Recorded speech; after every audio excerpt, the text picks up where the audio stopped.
लगना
लड्डू लेगा, लड्डू पसंद है ना, तुम ले लो।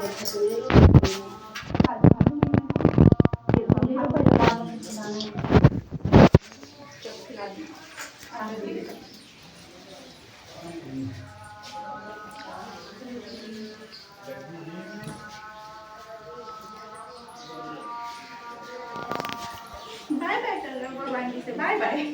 पैर छुए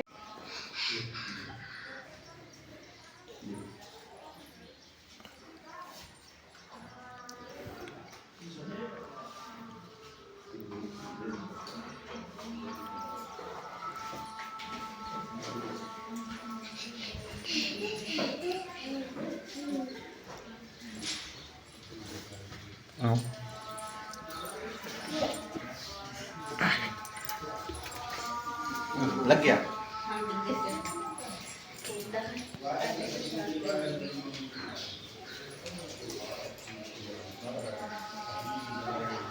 चलो चलो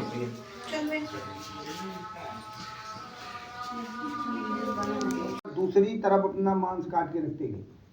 तो ये जो 12 खंभों के मंदिर हैं, 12 दुआरी है, ये राजा शिवी की जमाने में बनती थी। ये सब पहले ओपन होता था। ये मंदिर पहले खंभों पे ही रहा है, लेकिन जैसे जैसे राजा आते गए एक दीवार खड़ी कर दी गई और खंभों के बीच की दूरी को कवर कर दिया गया। अब हम ध्यान देते हैं कि राजा शिवी कौन हुए। राजा शिवी चंद्रवंश में दुष्यंत और शकुंतला से बहुत पहले थे। दुष्यंत और शकुंतला के बहुत बाद महाभारत हुई। महाभारत के बाद उड़ीसा की जगन्नाथपुरी बनी। तो ये 12 खंभे प्रमाणित करते हैं कि उड़ीसा की जगन्नाथपुरी से प्राचीनतम है, अर्थात महाभारत से बहुत पहले का है। अगला पॉइंट देखें। ये जो सभ्यताएं हैं, जितनी भी सभ्यताएं, ये सब नदियों किनारे पाई गई। प्राचीन समय में पानी का जो मुख्य स्रोत था वो नदी ही थी, और जितना ट्रांसपोर्ट होता था वो सब नदियों के सहारे होता था। तो ये जो प्राचीन सभ्यताएं यहाँ पाई जाती हैं, इससे प्रमाणित होता है कि प्राचीन समय में यहाँ से कोई नदी बहती थी, और वो प्रकृति परिवर्तन के कारण नदी लुप्त हो गई। अब हम ये ध्यान देते हैं कि हमारे गंगा और जमुना के बीच से किस नदी के लुप्त होने का प्रमाण मिलता है। तो हम प्राचीन समय से सुनते चले आए हैं कि संगम में 3 नदियां मिलती थी, गंगा, जमुना, सरस्वती। लेकिन आज सरस्वती नदी लुप्त है। तो ये जो प्राचीन सभ्यताएं यहाँ पाई जाती हैं, इससे प्रमाणित होता है कि प्राचीन समय में यहाँ से सरस्वती नदी बहती थी, और सरस्वती नदी महाभारत के पहले लुप्त हो गई थी। इससे भी प्रमाणित होता है कि नहीं, ये महाभारत से बहुत पहले का है। अगला पॉइंट देखेंगे कि अभी 99% लोग ये नहीं जानते कि शिव जी को विश्वनाथ क्यों कहते हैं और जगन्नाथ क्यों कहते हैं। लोगों के अंदर एक धारणा बन गई कि सुभद्रा, बलदाऊ और कृष्ण तीनों लोगों के मिलने से जगन्नाथ बनते हैं। जबकि होता क्या है कि जब शिव अखंड समाज में जाते हैं तो जो शिव के पद हैं ये भगवान विष्णु के पास आ जाते हैं, तो ये भगवान विष्णु जगन्नाथ कहलाने लगते हैं। और जब विष्णु शयन में जाते हैं तो जो विष्णु के पद हैं ये शिव के पास पहुंच जाते हैं तो ये शिव विश्वनाथ कहलाने लगते हैं। जगन्नाथ विश्वनाथ। ये देखेंगे कि महाभारत के बाद उड़ीसा की जगन्नाथपुरी बनी, लेकिन महाभारत के पहले भी जगन्नाथ थे। अब महाभारत पुराण पढ़ेंगे तो महाभारत पुराण में देखेंगे भीष्म पितामह ने युधिष्ठिर को विष्णु सहस्त्र नाम का उपदेश दिया। विष्णु सहस्त्र नाम का उपदेश देने से पहले एक श्लोक कहा। क्या श्लोक कहा? तस्य लोक प्रधानस्य जगन्नाथस्य भूपते विष्णु नाम सहस्रम विष्णु पाभ्यापन। एक बात की गौर करेंगे, जब महाभारत की बात जगन्नाथ हुई तो ये महाभारत में जगन्नाथ शब्द कहाँ से है? इसलिए महाभारत का श्लोक ये प्रमाणित करता है कि नहीं, महाभारत के पहले जगन्नाथ थे और विष्णु को ही जगन्नाथ कहते थे। इसमें विष्णु शब्द जुड़ा, विष्णु सहस्त्र नाम सुनिए। अब विष्णु को जगन्नाथ कहना कहाँ से प्रारंभ किया गया ये भी बताते हैं। आप महाभारत पुराण पढ़ेंगे तो महाभारत पुराण में देखेंगे भीष्म, ये देखेंगे आप जब भगवान विष्णु को जगन्नाथ कहना कहाँ से प्रारंभ किया गया बताते हैं। आप शिव पुराण पढ़ेंगे तो शिव पुराण के पेज नंबर 35 पे कहानी मिलेगी कि शिव जी जब प्रथम बार अखंड समाज में जाने लगे तो शिव जी ने सोचा कि यदि हम अखंड समाज में चले जाएंगे तो हमारे पास जो संहार पद है ये शून्य हो जाएगा, और शून्य हो जाएगा तो यहाँ कोई व्यक्ति मरेगा नहीं, कोई व्यक्ति मरेगा नहीं तो संसार का संचालन बिगड़ जाएगा। इसलिए हमें समाधि से में जाने से पहले ये जो पद है संहार पद किसी को देना चाहिए। तो शिव जी ने विष्णु से कहा कि हम अखंड समाधि में जाना चाहते हैं, पद आपको हम देना चाहते हैं। विष्णु ने कहा कि बगैर आपकी कृपा दृष्टि के हम पद ग्रहण नहीं कर सकते, यदि आप अर्घ्य रूप में आए तो हम पदभार ग्रहण कर सकते हैं। तो ये जो नीचे की शिला देखेंगे शिव अर्घ्य है, जैसे मूर्ति में जलाई होती है उत्तर दिशा को पानी किया। तो विष्णु ने कहा कि आप अर्घ्य रूप में आए तो हम पदभार ग्रहण कर सकते हैं। तो जब पदभार दिया शिव ने, तब शिव ने कहा कि आज से तुम जगत के नाथ जगन्नाथ कहलाओगे। वहां से भगवान विष्णु को जगन्नाथ कहना प्रारंभ किया गया।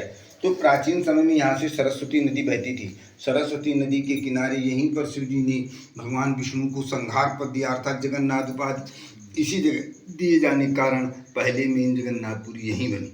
तो यहाँ ये पहली जगन्नाथपुरी होने के नाते, क्योंकि जितने सूर्यवंशी राम के वंशज हुए ये सूर्य को ही विष्णु का स्वरूप मानते थे, और इसलिए जितने सूर्यवंशी राजा हुए वो सूर्य और विष्णु के ही उपासक हुए। तो ये जो है प्रथम जगन्नाथ विष्णु मंदिर होने के नाते राम के वंशज जितने हुए यहाँ पूजने आते रहे, कुछ न कुछ निर्माण कार्य करते रहे। इसका प्रमाण देखेंगे, ये जो चौकोर मानसूर पत्थर है इसी के जस्ट बगल में जो पत्थर लगा इसमें डिजाइन है किनारे प्लेन, जो मिडिल में डिजाइन वाला पत्थर इसमें गौर से देखेंगे प्राचीन समय में जो सूर्यवंशी राजा होते थे वो अपने मस्तक में अर्ध सूर्य के तिलक लगाते थे। इससे मालूम हो जाता था कि नहीं सूर्यवंशी राजा है। दूसरी बात, जब राम जन्मभूमि में खुदाई हुई थी तो खुदाई होने पर वहाँ भी इसी तरह का अर्ध सूर्य चिन्ह मिला था राम जन्मभूमि खुदाई में। अब राम जन्मभूमि में खुदाई में अर्ध सूर्य का चिन्ह मिलना, अर्ध सूर्य का चिन्ह यहाँ पाया जाना, इससे प्रमाणित होता है कि राम जन्मभूमि मंदिर से मंदिर का कनेक्शन है।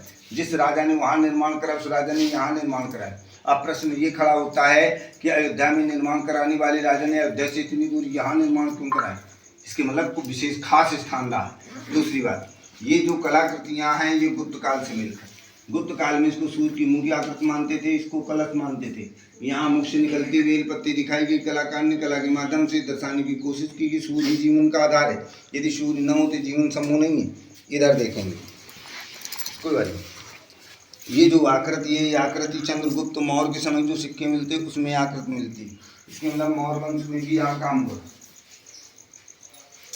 अब देखेंगे जैसे आपने मंदिर में प्रवेश किया तो झुक के दूसरे खंड में आते हैं। तो प्रथम खंड में एक कोठी, दक्षिण साइड में कोठी, उत्तर साइड पे जो दक्षिण साइड में कोठी इसमें सूर्य मूर्ति है। इतिहासकारों का मानना है जो सूर्य की मूर्तियां हैं वो ईसा मसीह के जन्म से 2 सदी पूर्व बनती थी। उसके बाद सूर्य की मूर्तियों का बनना ही बंद हो गया है, शैव धर्म आ गया है। अब ध्यान देंगे कुषाण वंश, मौर्य वंश, गुप्त वंश, सूर्य वंश और ये जो भगवान विष्णु की लेटी हुई है मूर्ति ये जो है कुषाण काल में बनती थी। कुषाण काल का प्रमुख राजा कनिष्क। अब यहाँ कुषाण वंश, मौर्य वंश, गुप्त वंश, सूर्य वंश ये सभी चक्रवर्ती राजा हुए। इन चक्रवर्ती राजाओं को दुनिया में कहीं जगह भी नहीं मिली। निर्माण कराने के लिए। यहीं पे आके निर्माण क्यों करा? इससे प्रमाणित होता है कि प्राचीन समय में साधारण स्थान नहीं रहा, ये विशेष स्थान रहा।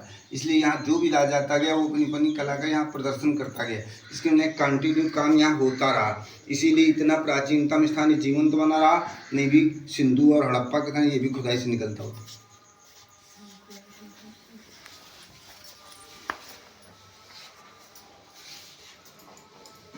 प्रसाद ले लो।